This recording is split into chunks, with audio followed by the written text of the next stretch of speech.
Hello, magandang araw sa atin mga kawinding. So, meron po akong i-share sa inyo mga kawinding yung data ng pagre-rewind, kung paano ang connection niya.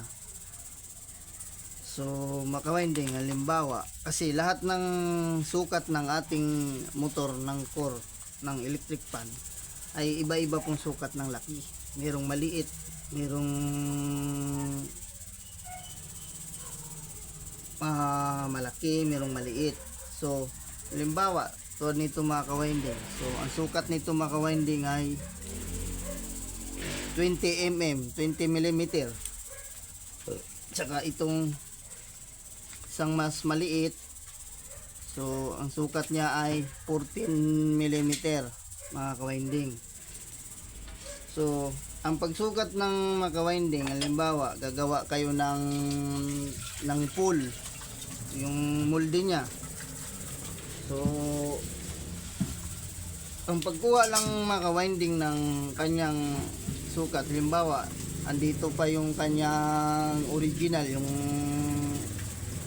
winding niya, yung sira na. So, ang magsukat nito mga kawinding ay tatapat nyo lang yung, halimbawa, yung meron kayong halimbawa, kung plywood man o ano pa, kung anong klaseng diskarte, bahala na kayo maka-winding kung ano, basta ito lang po ang susukatan nyo kung itatapat nyo dito sa, kasi ang paglalagay nitong magnetic mag-winding ay laging 1-4 magbilang ka ng 1, 2, 3, 4 kasi ito maka-winding ay 16 slot. So, ganun lang ang pagsukat niyan maka-winding. Halimbawa, kung wala naman magnetic wire, so, magsukat kayo ng maka-winding kung gaano kahaba. Yung wag lang sobrang laki ng ganyan kasi pag sumubra naman ang sukat yung maka-winding ay tatama na yan dun sa housing niya pag nilagyan nyo na ng yung pinakatakip. So, kailangan medyo sakto lang talaga siya dito. Kunting clearance yung lampas niya. So, bago tayo mag-umpisa maka-winding, so i-shoutout muna tayo sa ating mga tech vlogger dyan ng ating mga kapwa technician natin.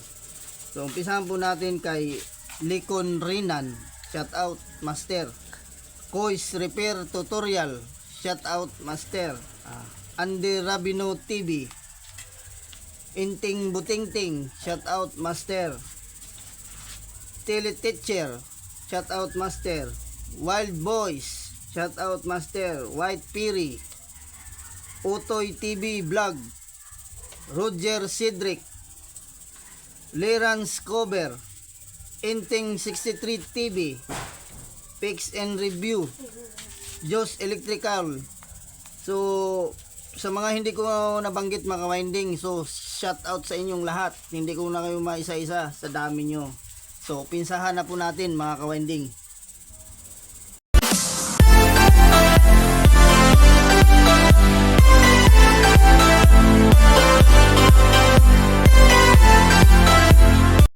Mga kawinding, so ito po yung ating diagram ng ating motor ng electric fan. So mga kawinding, so pag-umpisa tayo dito mga kawinding sa running coil. So ito yung start ng running coil. So ito naman yung ending nya, ending ng coil. So sa starting coil nya mga kawinding, so ito naman yung start ng starting coil nya. So ito naman yung ending nya. So ito yung magkaputol-putol ng mga winding. So kung ano yung posisyon niya mga winding, ganun din posisyon yan ng coil natin. So ganito yan mga winding. So start ng winding natin ay ng winding ng coil, ayan, clockwise. Yan, makawinding clockwise. So, sumunod, counterclockwise. So sumunod mga ka-winding ay clockwise. So pang-apat na coil counterclockwise. So ayan mga ka-winding. So sa starting coil mga ka-winding, ganun din yan. Clockwise, counterclockwise, clockwise, counterclockwise. So yan yung sa starting coil at saka running coil mga ka-winding. So kung ano yung position ng running coil mga ka-winding, ganun din yan dapat yung starting coil. Ayan. Ayan mga ka-winding. So, pag pinasok natin yan dito sa butas ng motor ng electric fan, yung pinaka-core nya. So, magbilang po lagi tayo ng 4. Ayan o. 1, 2, 3, 4. So, ganun din sa kabila mga ka-winding. Pangalawang coil, 1, 2, 3, 4. So, ganun lagi magkatapat yan sila mga ka-winding. 1, 2, 3, 4. So, dyan lagi siya. So, ito, unang coil, clockwise. So, yan. Papasok natin dyan mga ka-winding sa 1, 2, 3, 4. Yan. So, dito mga ka-winding, ganun din ang pagpasok ng magnetic wire natin dito sa core. So halimbawa mga ka-winding, so ang nilagay natin ay 750 turns yung running coil. So ang discard ko dito mga ka-winding, sa starting coil, so ganun din ang nilalagay ko dyan mga ka-winding. 750 turns din yan. Kaso lang ang pagkakaiba lang nila mga ka-winding ay ito'y may putol-putol na yan. Kasi dyan tayo kukuha ng low speed, medium at saka high speed. Yan mga ka-winding. So kaya yan ang running coil mga ka-winding ay yan ay magka dire-diretso ang dugtong. Wala siya walang putol yan mga ka-winding. Walang putol. Dito naman sa mga ka-winding, ang nilalabas lang nitong running coil na wire ay 2. So dito sa starting coil, sa may mga putol-putol ay bali 6. Putol yung kabila, putol rin dito. Kasi gawa nga dito kumukuha tayo ng kanyang 1, 2, 3. Low, mid, tsaka high speed. Yan mga ka-winding. So yan ang pinagkakaiba nila. So ang connection naman nito mga ka-winding, so ito sa wire connection na tayo mga ka-winding. Itong start ng running coil, tapos ito yung ending ng coil. So hahanapin natin ngayon yung start ng starting coil, yung pinaka mababang turns. Yan, mababang turns yan. So dito, ito yung ending ng running, pumunta rito. Yan. So ito na yung start ng starting coil. Yan yung 150 turns. So diyan natin idudugtong siya. So yan yung magkasama. So yan na yung number 3. Speed, high speed na yan mga ka-winding. Tapos yung ending naman nito mga ka-winding, yung ending nito, yung pinaka ending ng starting coil nito, so andito yan mga ka-winding. Ito na yung ending yan. Ito yung ending yan eh. Yan, ending. So ito mga ka-winding, ito yung ending yan. So yan, yung ending. So ngayon, yung ending nito, ending ng number 3, yung speed, high speed, ay hahanapin naman natin yung start ng ng medium, yung 250. Ayan. Yan yung mga kawinding.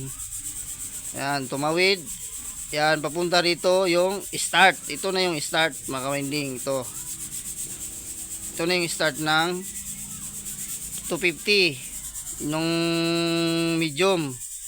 Ngayon, yung ending naman nito, mga kawinding, ng 250, ito na yung ending ng 250, ay hahanapin naman natin yung ending ng start ng low speed, yung yung 350 turns. Ayan, tumawid. Yan, para sundan natin. Ayan, ganyan. Yan, dito yan sa start nya. Ngayon, yung ending naman nitong 350, yung pinaka low speed, ito na yan, mga kawinding, ending. Yan na yung ending nya. So, pinatawid lang natin. Yan yung na maging yellow line capacitor na yan, mga kawinding. Yan yung line capacitor. So, ang common natin ito, mga kawinding, ay yung running coil nya, yung start ng running coil, yun yung magiging kumo natin. Ayan, mga kawinding. So, pinatawid ko lang. Ayan, tawid. Ayan. So, ito na yung isang yellow. So, magkasama lang yan. Yun yung common, green, yellow. So, yan na yung maging line 1 nya. Common, tsaka capacitor. Yan, magkasama line, capacitor, common. So, ayan, mga kawinding. So, yan yung number 2. Yan yung number 2. Number 2, ito yung number 2 natin black, medium. Yung white, yun yung low. Yung red, yun yung speed. So, yan yung 16 slot, mga kawinding. So, naintindihan ba natin, mga kawinding? So, uulitin natin, mga kawinding. Uulitin ko para maintindihan natin. Para lang ito sa mga winding, sa mga sa mga bagong pa lang mag-rewind. So, isi-share din natin yung ating kaalaman sa pagre-rewind. So, hindi natin to madadala sa hukay, mga kawinding. So, ulitin natin, mga kawinding. So, yung running coil, yung unang isasalpak natin dyan sa core. Start ng running coil, ito yung ending. Yung ending ng running coil, hahanapin natin yung start ng 150. Yan yung number 3 speed. Speed na yan. Speed na yan siya. Yan yung number 3, kalabasan.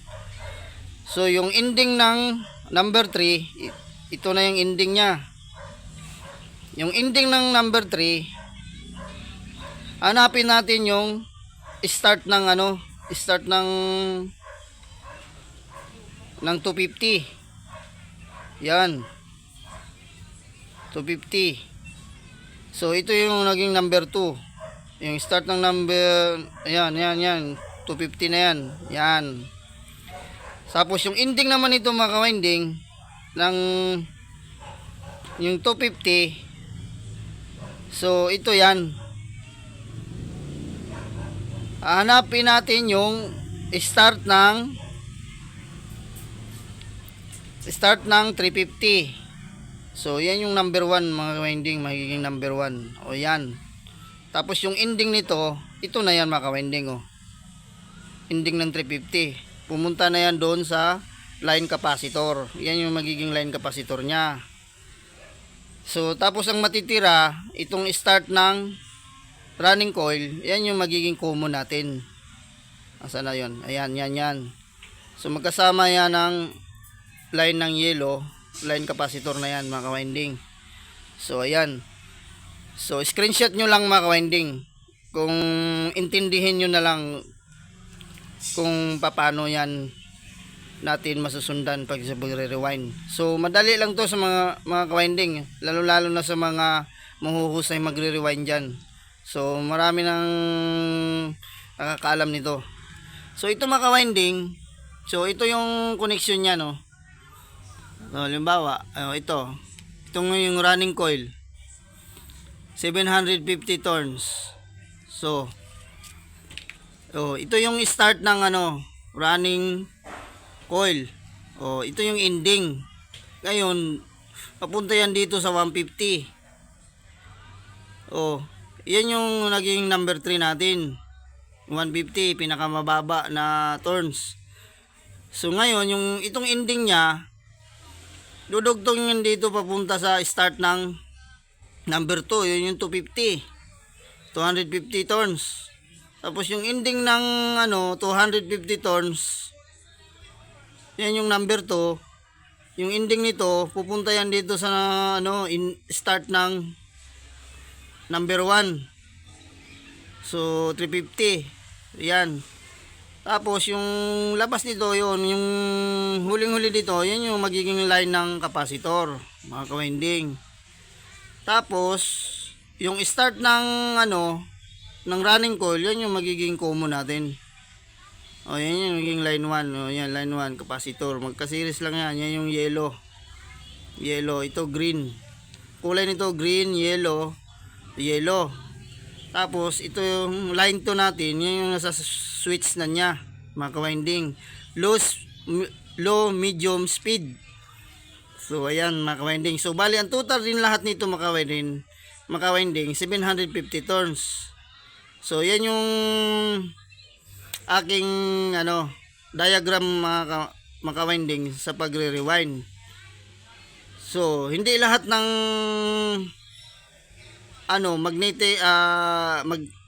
hindi lahat ng core ng electric fan, mga ka-winding, ay iisa lang ang number of turns ng magnetic wire. So magkakaiba yan, mga ka-winding, kasi depende yan sa laki ng kapal ng kanyang core. So ayun, mga ka-winding, so ito lang yung aking nakayanang i-share sa inyo, mga ka-winding. So pasensya na lang kayo sa mga drawing ko, mga ka-winding. So medyo hindi natin maintindihan. So kung bahala na kayo, mga ka-winding, kung susundan nyo. So screenshot nyo na lang, mga ka-winding, kung para lang ito sa mga sa na bago pa lang mag-aaral. Pero sa mga professional dyan at mga mahuhusay na sa mag-rewind, so skip nyo na lang, mga ka-winding, yung ating video. So hanggang dito na lang tayo, mga ka-winding. So God bless all po sa ating lahat. Kung bago po kayo sa aking channel, so please subscribe at pahit na rin ang notification bell. So ito yung magiging actual niyan, mga ka-winding. Ayan. So ito ang nagiging purma na niyan, mga ka-winding. So ayan. So ito na yung magiging linya niya. Ayan. So ito, mga ka-winding, ay hindi ko pa ito natubog sa varnish. Kasi marami pa naman akong stock doon, kasi bagong gawa ko lang. So salamat, mga ka-winding.